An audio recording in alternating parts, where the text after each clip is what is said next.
Good morning সবাইকে। সবাই কেমন আছো? আশা করি ভালো আছো, আমরাও ভালো আছি। তো দেখো, তোমরা তো দেখলেই আমরা ঘুরু ঘুরু করতে বেরিয়েছি। তো দিনটা ছিল বৃহস্পতিবার। সকালে উঠে স্নান টান করে দেখো আমার মেয়ে ছেলে তোমাদের দাদাভাই আমরা সবাই বেরিয়ে পড়লাম, যাব শ্বশুরবাড়ি। কারণ আমার ভাসুরের শরীরটা একটু খারাপ আছে, ওনাকে দেখতে। তো দেখবো করে আমরা যেতেই পারছি না। তো দেখো, যাওয়ার পথে একটা কালী মন্দির পেয়ে গেলাম, সেইখানে নমস্কার করে নিলাম, তোমাদেরকেও দেখিয়ে দিলাম।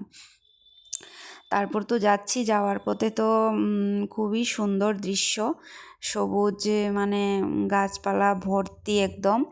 আমরা তো শহরে থাকি, ওইসব তো দেখাই হয় না, তো ভালোই লাগছিল।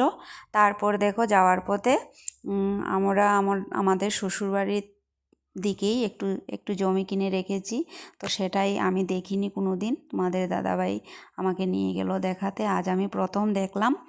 তো দেখে আমার ভালোই লেগেছিল। এই যে দেখো, এদিকে রাস্তা, ওইদিকে আরও কিছু দূর গেলে নদী পাওয়া যাবে।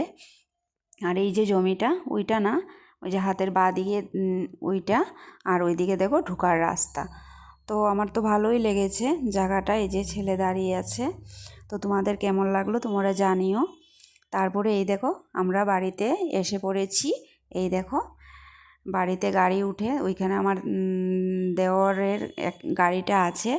তারপরে বাড়িতে ব্যাগ ট্যাগ রেখে তারপরে এই দেখো ভাসুরের বাড়িতে চলে আসলাম। এসেই দেখো সজনা পাড়তে লেগে পড়েছে।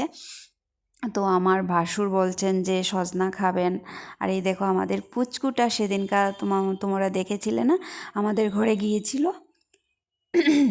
তো দেখো, তোমাদের দাদাভাই সজনা পাড়ছে, আর আমার ভাসুর আমার বড়দা বলছেন যে কম পাড়তে তোমাদের দাদাভাইকে, যে কটা রেখে দে, পরে খাবো। না, দেখো তোমাদের দাদাভাই পারবে, অনেকটা পেরে নিয়েছে। তারপরে এই দেখো, কি জানি এটিকে কি বলে, তো এই দেখো এইগুলা নিয়ে এসেছি আমি, আমের মতো আচার টাচার বানিয়ে খাওয়া যায় বা ভর্তা বানিয়েও খাওয়া যায়। তারপরে দেখো, এই দেখো এখানে রান্না চলছে। আমি আর আমার বড় যা মিলে করে নিয়েছিলাম রান্না বান্না করে। তারপরে বড়দার ঘরেই দুপুরের খাওয়ানটা আমরা খেয়েছিলাম। তা তোমাদের সাথে আর শেয়ার করিনি, শুধু অল্পই শেয়ার করেছি। তারপরে দেখো এসে গেলাম 3 নম্বর দেওরের ঘরে। বাড়িতে গেলে ভিডিও করার কথা ভুলেই যাই। সবাই একসাথে হলে যা হয়, দেখো এখানে কি হচ্ছে। আমাদের পুচকুটা এত দুষ্টুমি করে না, কি বলবো। দেখো সবাইকে নিয়ে মেতে রেখেছে, আর বাড়িতে গেলে না ঘরে আসার মন চায় না। আর এই দেখো, পরের দিন সকাল হয়ে গেছে, আমরা এখন বাড়িতে চলে আসব। তো তোমাদেরকে একটু দেখিয়ে দিচ্ছি। এই দেখো, রাতে তো কিচ্ছু শেয়ার করতে পারিনি, সবাই মিলে গল্প করছিলাম।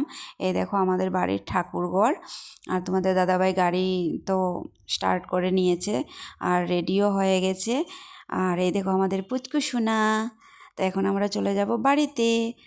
আমার ছোট্ট ব্লগটা কেমন লাগলো জানিও। টাটা।